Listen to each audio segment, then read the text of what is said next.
Hello दोस्तों, नमस्कार। आप सभी का सरकारी तैयारी चैनल पर स्वागत है।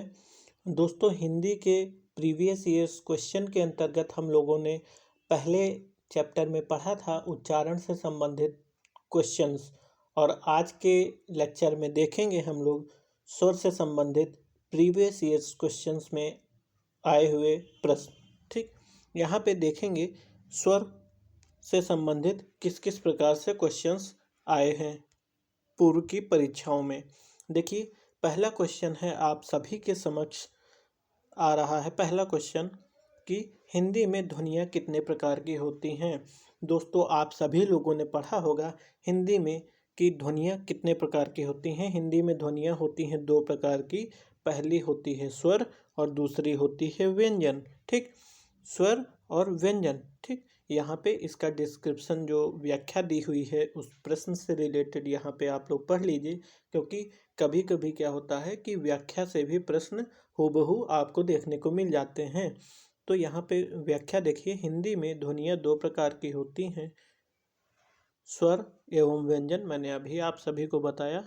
स्वर वे हैं जो स्वयं बिना किसी अन्य की सहायता से उच्चारित होते हैं, और व्यंजन वे हैं जिनका उच्चारण स्वरों की सहायता से होता है। अब हम आपको बताते हैं कि किस प्रकार से स्वर और व्यंजन का उच्चारण होता है। देखिए, स्वर जो है बिना किसी अन्य की सहायता से उच्चारित होते हैं, जैसे ई उ ऊ। ठीक, यहाँ पे किसी अन्य की सहायता नहीं ली गई है। परंतु यदि बात करते हैं व्यंजन की, तो व्यंजन जैसे क ख ग घ अंग। ठीक, यदि आप लोग का उच्चारण कर रहे हैं तो क, और बाद में क्या आ रहा है, क प्लस आ रहा है। ठीक, तो का के साथ आ रहा है। इसका मतलब क्या हुआ कि यह जो का व्यंजन है वह आ स्वर की सहायता से बोला जाता है। ठीक, तो यहाँ पे आप सभी लोग समझ गए होंगे। अब हम लोग बात करते हैं दूसरे क्वेश्चन की, जहाँ पे बोला गया है मात्रा के आधार पर स्वर कितने प्रकार के होते हैं। तो मात्रा के आधार पर स्वर दो प्रकार के होते हैं, एक होता है ह्रस्व स्वर और दूसरा होता है दीर्घ स्वर। ठीक, अब यहाँ पे देख लीजिए, यहाँ पे मैंने जैसा आपके बताया कि मात्रा के आधार पर स्वर दो प्रकार के होते हैं। कौन कौन से होते हैं? पहला ह्रस्व स्वर और दूसरा दीर्घ स्वर। ह्रस्व स्वर वे स्वर होते हैं, कौन कौन से स्वर होते हैं? अ, ई, उ, री। ठीक, अ, ई, उ, री।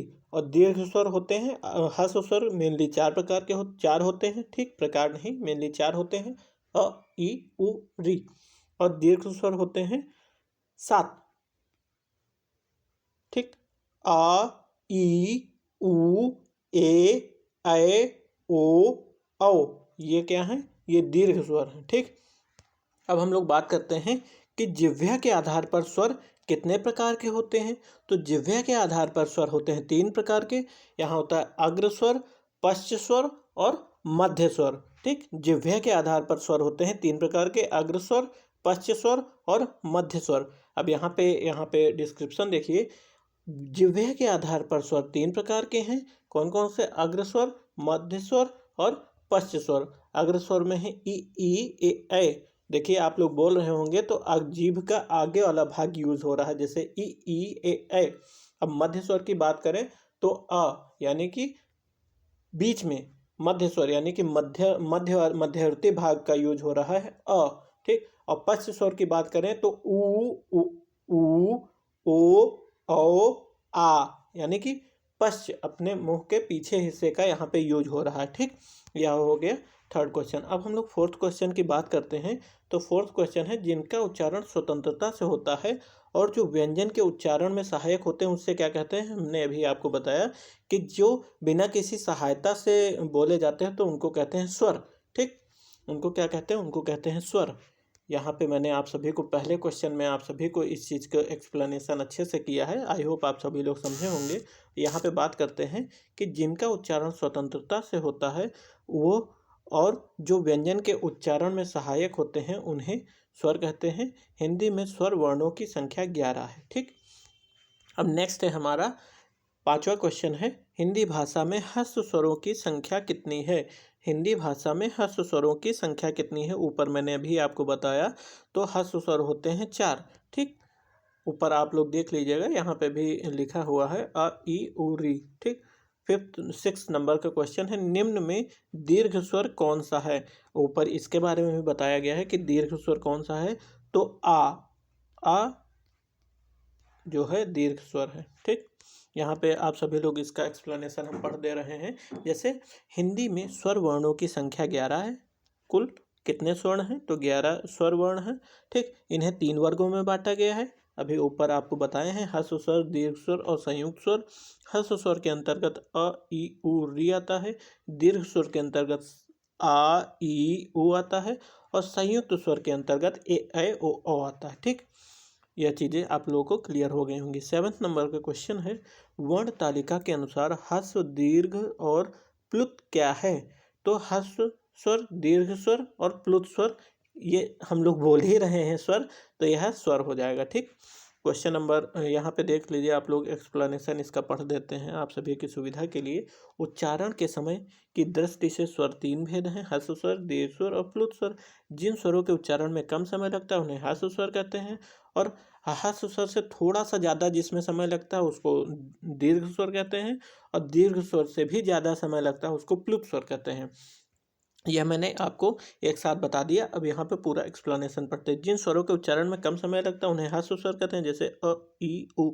और जिन स्वरों के उच्चारण में ह्रस्व स्वर से अधिक समय लगता है उन्हें दीर्घ स्वर कहते हैं, जैसे आ ई उ ए ऐ ओ औ। ठीक, और इन्हें दीर्घ स्वर कहेंगे। और जिन स्वरों के उच्चारण में दीर्घ स्वरों से भी अधिक समय लगता है उसे कहते हैं प्लुत स्वर, जैसे सुनो, जैसे राम।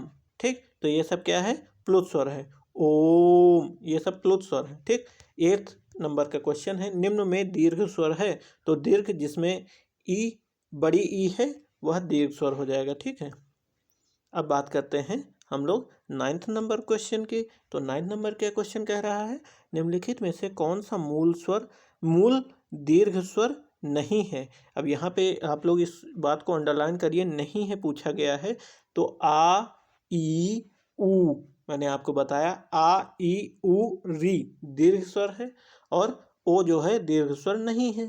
ठीक, ओ तो आप लोग कमेंट में बताइए ओ कौन सा स्वर है। जो भी लोग अच्छे से समझे होंगे, ऊपर मैंने एक्सप्लेन किया है, वे राइट आंसर करेंगे। ठीक है, तो दीर्घ स्वर कौन सा नहीं है, यहाँ पे हो जाएगा ओ। और ओ कौन सा स्वर है आप लोग कमेंट में बताइए। ठीक है, क्वेश्चन नंबर यहाँ पे इसका एक्सप्लेनेशन पढ़ने की ज़रूरत नहीं है, हालांकि यहाँ एक्सप्लेनेशन में ही इसका आंसर छुपा हुआ था। क्वेश्चन नंबर 10 है, इसीलिए मैंने एक्सप्लेनेशन नहीं किया है। अर्धविव्रत स्वर कौन सा है। तो ए जो है अर्धविव्रत स्वर है। Question number sorry wait a few minute.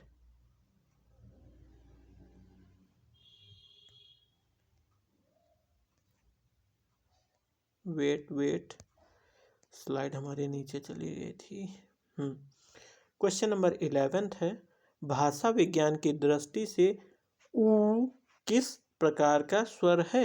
तो ऊ, आप लोग बोलिए बड़ा ऊ, तो ये है पश्चसंवृत स्वर। ठीक, यहाँ पे लिखा है, भाषा विज्ञान की दृष्टि से ऊ के उच्चारण में जीभ का पश्च भाग काम करता है। मैंने ऊपर इस चीज को बताया है, अतः यह पश्च स्वर है। ऊ के उच्चारण में ओष्ठ वृत्तमुखी या गोलाकार तथा जीभ ऊपर उठने के कारण संवृत स्वर भी होता है। ठीक, अब हम लोग 12th नंबर क्वेश्चन देखते हैं। 12th नंबर का क्वेश्चन है, अंग और आह हिंदी वर्णमाला में क्या है। तो अंग और आह हिंदी वर्णमाला में अयोगवाह है। ठीक है, और अयोगवाह किसे कहते हैं वह आपको अपनी क्लास में बताएंगे। ठीक, अभी इसकी क्लासेस शुरू होंगी जैसे ही डेट अनाउंस होती है। अब 13 नंबर का क्वेश्चन देखते हैं कि ऐसी कौन सी 2 मात्राएं हैं जिनका प्रयोग तो किया जाता है किंतु उनका समावेश स्वर में नहीं होता है। तो इनको अंग और आह कहते हैं। अब अंग और आह अयोगवाह है। अयोगवाह इसे अयोगवाह किस लिए कहते हैं, इसको यहीं पे बता दें। अयोगवाह अंग और आह ना तो स्वर है और ना ही व्यंजन है, इसलिए जो है इन्हें अयोगवाह कहते हैं। यह प्रश्न पूछा गया है कनिष्ठ सहायक यानी कि जूनियर असिस्टेंट की परीक्षा 2016 में। क्वेश्चन नंबर 14 है, जिनकी ध्वनि केवल मुख से निकलती है वे क्या होती हैं। जिनकी ध्वनि केवल मुख से निकलती है वे हैं निर्नुनासिक स्वर। कौन से स्वर होते हैं? निर्नुनासिक स्वर, केवल मुख से उच्चारण होता है, उसे कहते हैं निर्नुनासिक स्वर। ठीक। क्वेश्चन नंबर 15 है, जब एक ही ध्वनि का द्वित्व हो जाए तब वह क्या कहलाता है? तो वह द्वित्व मीन्स युग्मक। ठीक, एक ही ध्वनि का द्वित्व हो जाए तो वह युग्मक कहलाता है।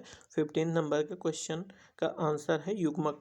क्वेश्चन नंबर 16 है, किस स्वर के उच्चारण में दीर्घ स्वर से भी अधिक समय लगता है? मैंने अभी ऊपर एक्सप्लेनेशन में इस चीज़ को क्लियर किया है।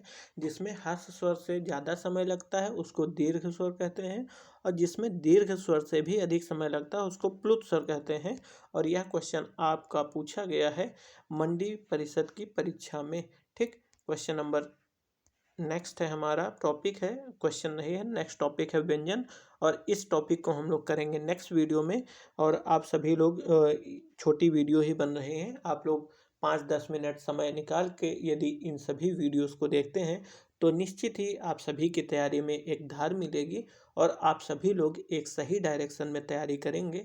आई होप आप सभी लोगों को हमारे द्वारा किया गया प्रयास अच्छा लग रहा होगा, और यदि वाकई में इस प्रयास को आप लोग सराहना देना चाहते हैं तो कृपया वीडियो को लाइक करिए, जिससे हम मोटिवेट हों और अन्य वीडियोस को बनाने के लिए। और जैसा कि मैंने आप सभी से एक और अपने ही इसी क्रम में वादा किया है कि अब आपको जीएस के भी पूर्व परीक्षाओं में पूछे गए प्रश्न आपको हमारे चैनल पर मिलेंगे, तो हम उसका भी प्रयास करेंगे। दोस्तों, आप सभी स्टूडेंट इसी प्रकार से हमारे साथ बने रहें, और निश्चित ही आप सभी को वीडियो एग्ज़ाम में इससे रिलेटेड लाभ अवश्य मिलेगा। दोस्तों, इसके साथ हम लोग इस वीडियो को समाप्त करते हैं। मिलते हैं नेक्स्ट वीडियो में, तब तक के लिए सभी दोस्तों को मेरा नमस्कार। जय हिंद।